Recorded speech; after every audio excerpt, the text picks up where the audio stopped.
오늘 말씀은요, 사도행전 말씀입니다. 사도행전 16장 16절부터 26절까지인데요. 제가 한 절, 여러분이 한 절 읽고 마지막 절은 같이 읽도록 하겠습니다. 어느 날 우리가 기도하는 곳으로 가다가 귀신 들려 점을 치는 여종 한 사람을 만났는데 그는 점을 쳐서 주인들에게 큰 돈벌이를 해주는 여자였다. 이 여자가 바울과 우리를 따라오면서 큰 소리로 이 사람들은 지극히 높으신 하나님의 종들인데 여러분에게 구원의 길을 전하고 있다 하고 외쳤다. 그 여자가 여러 날을 두고 이렇게 함으로 바울이 귀찮게 여기고 돌아서서 그 귀신에게 내가 예수 그리스도의 이름으로 내게 명하니 이 여자에게서 나오라 하고 말하니 바로 그 순간에 귀신이 나왔다. 그 여자의 주인들은 자기들의 돈벌이 희망이 끊어진 것을 보고 바울과 실라를 붙잡아서 광장으로 로마노들에게 끌고갔다. 그리고 그들을 치안관들 앞에 세워놓고서 이 사람들은 유대 사람들인데 우리 도시를 소란하게 하고 있습니다. 이 사람들은 원하시는 일 우리로서는 받아들일 수 없고 실천할 수 없는 부당한 풍속을 실천하고 있습니다 하고 말하였다. 우리가 그들을 공격하는데 합세하였다. 그러자 치안관들은 바울과 실라의 옷을 찢어 벗기고 그들을 매로 치라고 명령하였다. 그래서 이 명령을 받은 부하들이 그들에게 매질을 많이 한 뒤에 감옥에 가두고 간수에게 그들을 단단히 지키라고 명령하였다. 간수는 이런 명령을 받고 그들을 깊은 감방에 가두고서 그들의 발에 착고를 단단히 쥐었다. 한밤 새여 바울과 실라가 기도하면서 하나님을 찬양하는 노래를 부르고 있는데 죄수들이 듣고 있었다. 같이 읽겠습니다. 그때 갑자기 큰 지진이 일어나서 감옥의 터전이 흔들렸다. 그리고 곧 문이 모두 열리고 모든 죄수의 수갑이며 착고가 풀렸다. 아멘. 제가 예전에 이제 베이커리 운영할 때 그 정말 이곳저곳에서 정말 한 달에 2만 원만 내면 3만 원만 내면 사장님 매출 뭐 200% 해드리겠다는 수많은 연락들을 이제 많이 받았습니다.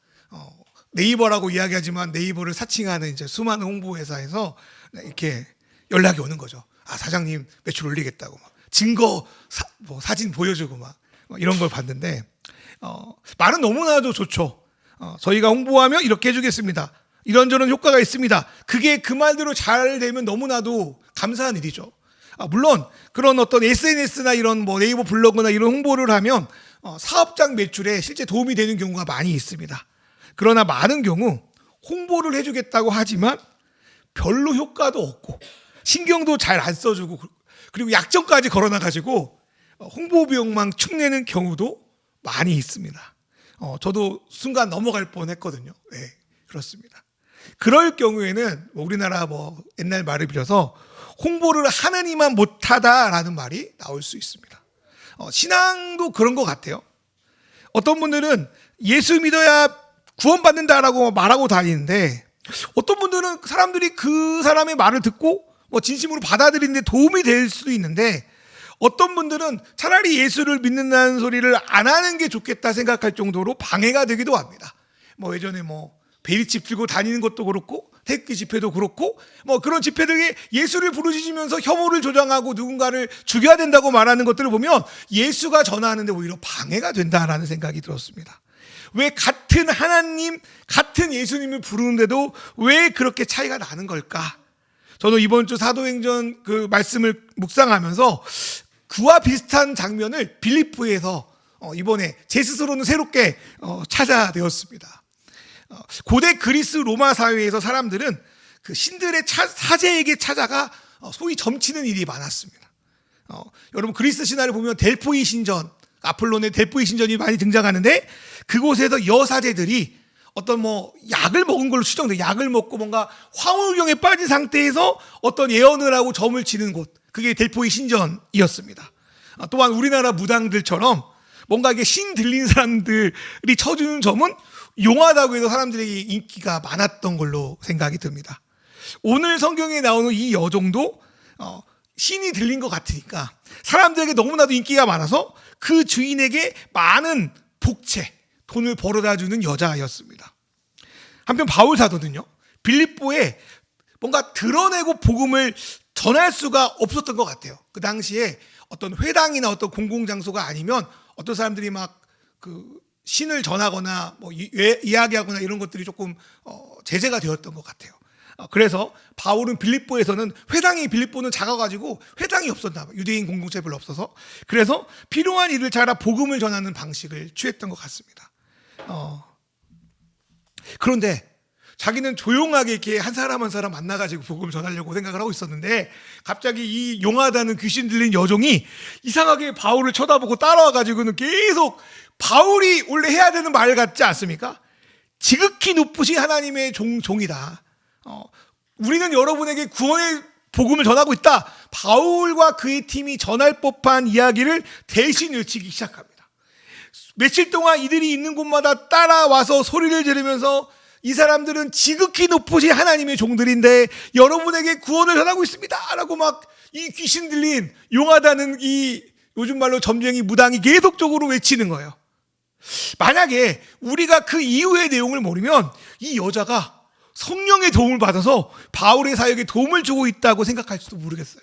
저도 그랬던 것 같거든요. 더욱이 그 동네에서 소위 영빨로 날리는 그 여자잖아요.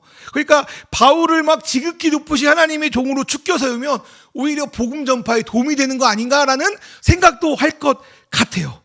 그런데 성경에 보니까 바울은 이 여자의 행동을 매우 귀찮아합니다. 개역개정은 이거를 바울이 괴롭게 여겼다고 기록하고 있습니다. 바울은 왜 이 여자의 도움을 괴롭다고 표현했을까? 본인이 생각하는 방향과 전혀 다른 쪽으로 일을 벌려서 뭔가 그 취향 때문에 그런 걸까? 외향형, 내향형 있는 것처럼 뭐 그런 이유도 있을 수도 있겠습니다. 그런데 바울이 이 여인의 행동에 귀찮아하고 괴로워했던 아마 주된 이유는 이 여자의 행동이 바울이 하나님을 제대로 소개하고 복음을 전하는데 방해가 되었기 때문이라고 생각합니다. 겉으로는 바울과 그의 팀을 지극히 높으신 하나님의 종이라고 표현하고 구원의 길을 너에게 전하는 자라고 높이지만 사단은 이 여자의 입을 통해 교묘하게 바울이 전하는 메시아 예수의 복음을 자신들이 믿는 그리스 종교와 별 다를 바 없는 종교로 변질시키고 있다는 생각이 이번에 들었습니다. 그 복음서에 보면 예수님도 그렇잖아요. 귀신들이 예수님이 갈 때마다 당신 하나님의 아들입니다 막 이렇게 막 외치고 다니는데 예수님이 뭐라고 합니까? 그래 고맙다 도움이 된다 이렇게 하지 않고 조용히 하라고 하잖아요. 바울도 똑같은 의미로 이렇게 한 것 같습니다. 여러분 그렇다면 그 유대교적 배경도 없고 그리스 문화, 그리스 신들을 믿는 사람들에게 이 여자의 말이 어떻게 들렸는지를 한번 생각해 보면 제 말을 조금 이해할 수 있을 것 같아요. 저 지극히 높으신 신이라는 말을 들었을 때 이 사람들이 우리가 흔히 생각하는 유일하신 여호와 하나님, 기독교의 하나님 생각했을까요? 저는 그렇지 않다고 생각합니다. 아마도 이들은 자신들이 가장 큰 신이라고 여기는 제우스나 그 지역에서 가장 큰 신으로 생각하는 아폴론, 아프로디테 뭐 이런 신들을 생각했을 것 같아요. 그러니까 지극히 높으신 하나님이라고 이야기하지만 그 하나님이 바울이 전하고 싶은 하나님과 다른 거예요. 그러니까 이 여종이 하는 거는 그리스 사람들이 기존의 신앙관을 깨지 않고 그 틀에서 바울이 전하는 하나님을 이해하게 만든 거고 호도한 겁니다. 두 번째로 빌립보 사람들에게 구원은 어떤 의미로 받아들여졌을까? 우리처럼 이 구원이 예수님이 전하신 그 하나님 나라의 백성이 된다든지 메시아 예수를 통해 전혀 새로운 시대로 접어들었다든지 뭐 이런 생각으로 구원을 접하지 않았을 거예요. 이들에게 구원은 건강 주고 번영하고 위기에서 벗어나고 문제가 해결되는 것이 그들에게 구원이었을 거예요. 그렇다면 이 여종의 홍보는 바울이 전하는 하나님을 높이는 것 같지만 실제로 그분이 어떤 분인지를 아는 것을 방해하는 것이었고 구원의 의미를 변질시키는 어쩌면 독과 같았다는 겁니다. 그리고 이 여종의 방식은 그때나 지금이나 다른 형태와 방식으로 여전히 우리 안에 들어와 있다고 저는 생각이 들었어요. 이 방식은 우리가 본래 가져야 될 복음적인 삶의 기반을 깎아먹고 기존의 가치에서 못 벗어나게 만들어서 전혀 다른 방향으로 하나님이 의도하신 것과 하나님이 예수를 통해 전한 복음의 메시지와 전혀 다른 방향으로 그 삶을 유도하는 거예요. 하나님을 이야기하고 구원을 이야기하면서도 말이죠. 이 여종이 하는 일은 하나님 나라 복음이 자신들의 종교적인 구조, 신앙의 구조를 깨트리지 못하게 합니다. 그리고 자신들의 종교 기반에 포함시킵니다. 그리고 그들이 생각하는 신들의 쇼핑 목록에 바울이 전하는 하나님을 하나 등록해 놓고 우리의 욕망을 채우고 우리의 소원을 잘 들어준다면 제우스가 됐던 예수가 됐던 석가가 됐던 알라가 됐던 아무 의미 없이 그냥 큰 신, 센 신이면 된다는 생각을 가지게 만드는 걸로 홍보하고 있는 겁니다. 이렇게 되면 바울이 전하는 복음과 빌립보에 만연한 그리스도의 종교는 이름만 달랐지, 신 이름만 달랐지 갖고 있는 가치와 생각은 별 차이가 없어지는 겁니다. 오늘 이 땅의 한국 교회가 기독교가 가지는 문제도 이것과 비슷하다는 생각이 이번에 들었습니다. 기독교가 이전에 우리가 생각하는 즐거움, 풍족함, 가치, 인정 이런 것들을 기독교는 그게 전부가 아니야, 필요하지만 그게 진짜가 아니야 라고 말하는 게 우리가 믿는 기독교입니다. 다른 세계가 있어, 다른 세상이 있어, 다른 가치가 있어, 하나님 나라가 있어 라고 우리의 생각을 기존의 생각에서 시프트하게 만드는 게 기독교라고 저는 믿습니다. 그리고 예수 그리스도를 통하여서 하나님을 남들처럼 우상으로 대하는 것이 아니라 인격적인 아버지로 대할 수 있다고 전하는 것이 기독교입니다. 또한 이 세상에 말하는 귀한 것 상당수가 실은 인간이 하나님의 정의와 평화를 거부해서 나타난 헛된 것에 불과하고 하나님의 아들 그리스도 안에 주신 것이 진정한 보물이라고, 사랑이 중요하다고, 주님의 구원이 중요하다고 인정하게 만드는 게 기독교입니다. 그래도 고린도후서 4장 7절에 이런 말씀이 있죠. 우리는 이 보물을 질그릇에 간직하고 있습니다. 이 엄청난 능력을 하나님에게서 나는 것이지 우리에게서 나는 것이 아닙니다. 다른 데들은 다이아몬드 그릇, 금그릇, 은그릇이 가치가 있다고 말하는데 우리는 질그릇이어도 우리 평범해도 괜찮아. 왜? 그 안에 예수가 보물이 있으니까, 예수라는 보물이 있으니까. 그러나 이 여인의 행위는 복음을 전하는 것을 도와주는 것처럼 보이지만 실제로는 도와주는 것이 아니라 오히려 바울이 전하는 하나님 나라의 복음을 변질시키고 사람들이 기독교를 오해하게 만들고 잘못 받아들이게 하는 요소로 작동했을 거라고 저는 이번에 묵상을 했습니다. 그렇기에 바울이 이 여인의 말을 들을수록 괴로운 것은 당연한 일이라고 생각합니다. 바울은 자기의 삶을 하나님께 바쳤거든요. 괴롭다는 건 자기가 귀찮은 게 아니라 여인의 행동이 계속 바울이 전하고자 하는 하나님 나라의 복음에 대치되기 때문에 그는 귀찮고 괴로웠다고 저는 해석을 했습니다. 그러다가 결국 바울은 이 여인을 뒤에서 조종하고 복음을 계속 교묘하게 변질시키려고 하는 귀신을 누구의 이름으로 쫓아내면 예수 그리스도의 이름으로 쫓아냅니다. 그런데 이 귀신 들린 여인은요, 그리스 종교, 우리가 말하는 기복신앙, 점치는 그 모든 세상의 일부이기도 합니다. 세상 가치를 조장하는 가해자이기도 하지만 한편으로는 피해자입니다. 그녀는 주인들에게 이용당하고 귀신들의 도구로 비정상적인 삶을 삽니다. 왜냐하면 어떤 이단 단체에 들어가가지고 그 교주의 신복이 되어서 막 수많은 사람을 전도하고 막 교세를 불렸다가 이 사람이 그렇게 됐어요. 그럼 이 사람은요, 가해자이기도 하지만 피해자잖아요. 그 교주에게 잘못 세뇌받아가지고. 이 여인도 그런 거라는 생각이 들었어요. 물론 다른 사람에게 잘못된 사상을 가르쳐주고 점을 쳐주고 이건 가해자지만 그 여인도 주인에게, 돈을 벌려는 주인에게, 교주에게, 그 뒤에 있는 사탄에게 묶여있는 피해자인 것이죠. 근데 하나님은요, 바울 사도를 통하여 이 여인을 온전하게 하셨습니다. 그리고 하나님은 오늘날에도 진정 그 복음에 서 있는 자들을 통하여 이 수많은 여인들과 같은 자들을 다시 세우기를 원하신다라는 생각이 들었습니다. 그런데 그리스도 종교는요, 이 한 사람을 온전케 만드는 것보다 어떻게든 이 사람을 이용해서, 이 여자를 이용해서 자신의 돈, 자신의 조직, 자신의 세력을 더 확장시키는 게 더 중요했습니다. 이를 요즘 말로 표현해 보면 이제까지 이 여인, 이 사람들을 종교의 이름으로 어쩌면 가스라이팅 해가지고 자기의 유익을 취하는 종교 부역자들과 같은 역할을 이 주인들이 했다고 저는 생각합니다. 그리고 우리 주변에 교회라고 이름 쓰는 단체, 그곳의 수장들의 일부가 어쩌면 그런 일을 하고 있다는 생각이 들었어요. 그럴 때 우리는 어떻게 해야 되는가?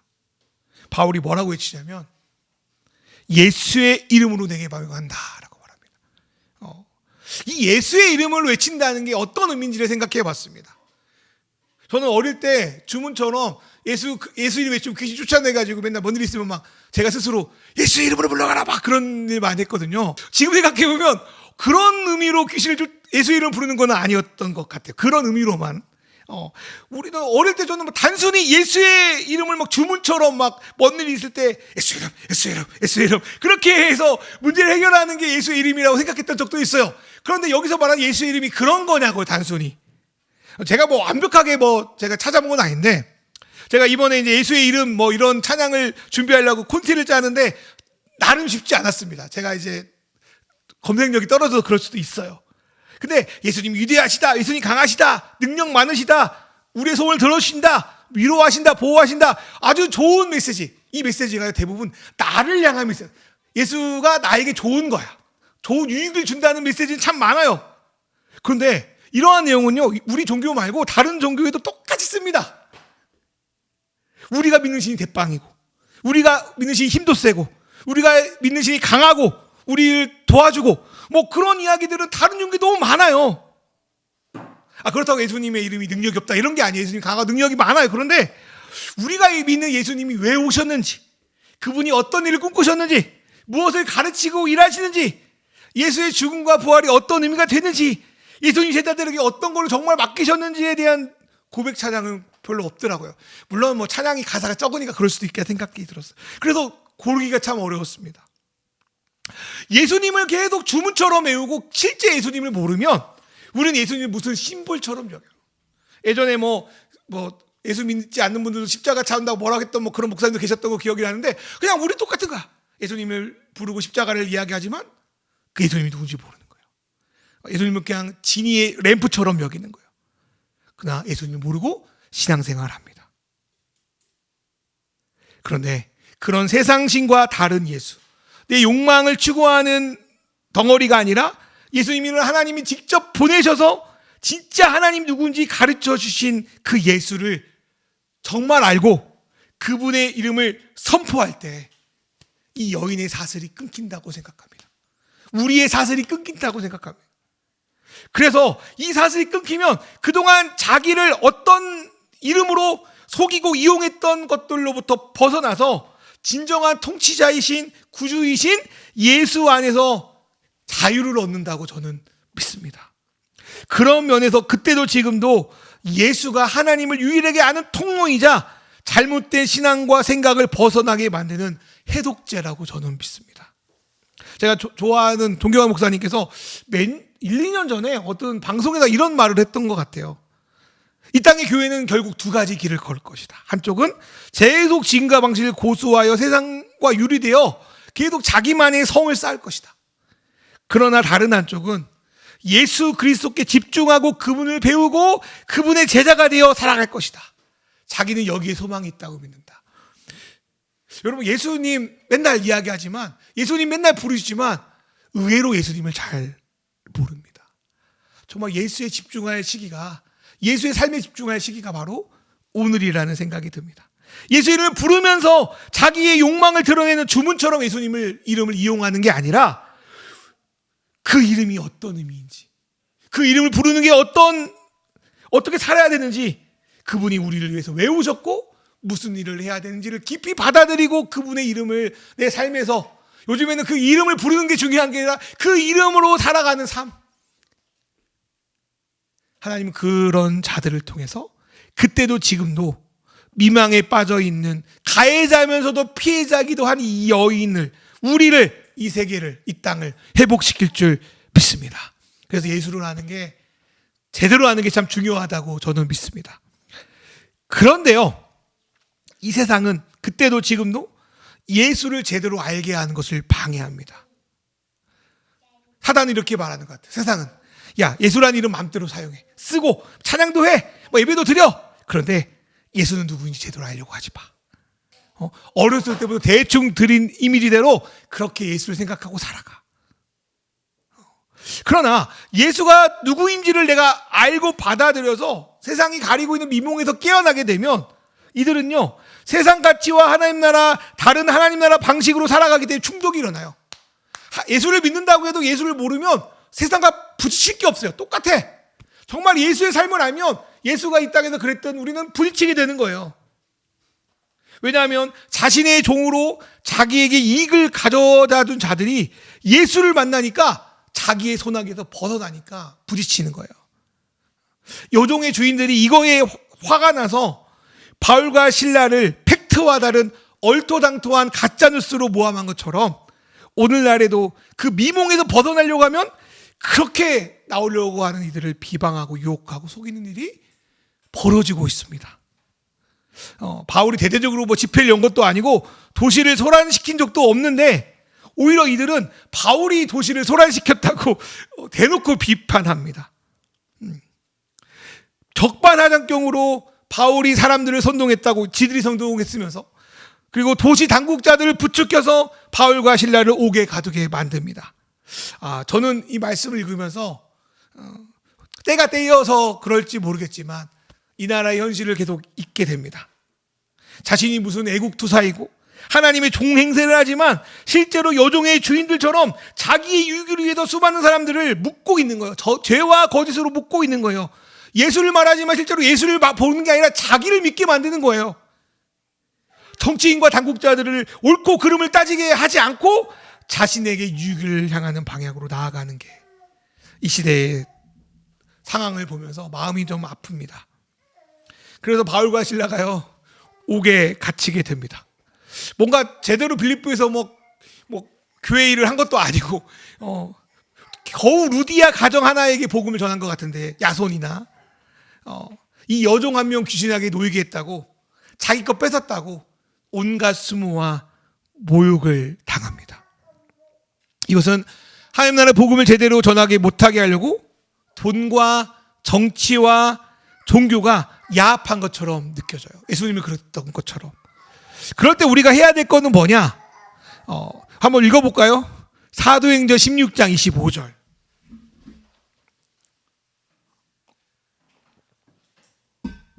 사도행전 16장 25절 찬양 말씀 같이 읽겠습니다. 시작. 한밤쯤 되어서 바울과 실라가 기도하면서 하나님을 찬양하는 노래를 부르고 있는데 제수들이 듣고 있었다. 그 감옥 속에서 해야 될 거는 찬양하는 거라. 여기서 찬양은 하나님이 여전히 통치하신다는 소망을 잊지 않는 겁니다. 내가 비록 감옥에 갇혔지만 그렇다고 해서 내가 믿는 하나님이 사라진 것은 아니라는 찬양일 겁니다. 그분은 어둠 가운데 오히려 빛나는구나. 그분은 여전히 우리의 왕이시구나. 이 세상을 지금도 변화시키고 있구나라는 확신과 감사. 그럼에도 나는 하나님을 신뢰한다는 그 구원의 내용이 어쩌면 수많은 매로 몸이 지치고 마음이 지치고 감옥에 꽁꽁 묶여서 있는 바울과 실라의 찬양의 내용이 아니었을까 싶습니다. 그 찬양이 지치고 무기력에 빠질 수 있는 그 바울과 실라에게 다시금 일어날 힘을 줍니다. 하나님께서 앞으로 요즘과 같이 묶여있는 이들을 계속 풀어주시겠다는 소망. 내가 여기서 혹시 묶여서 못 나가게 되더라도 하나님의 일은 여전히 일어날 거라는 소망. 여러 가지 일로 지금 묶여있는 것 같지만 이미 나를 죄로부터 해방시켰고 앞으로도 그렇게 해주실 거라는 감사와 믿음의 소망. 그 소망이 이 찬양 안에 있을 거라고 생각합니다. 그 찬양을 불러야 되는 생각이 들어요.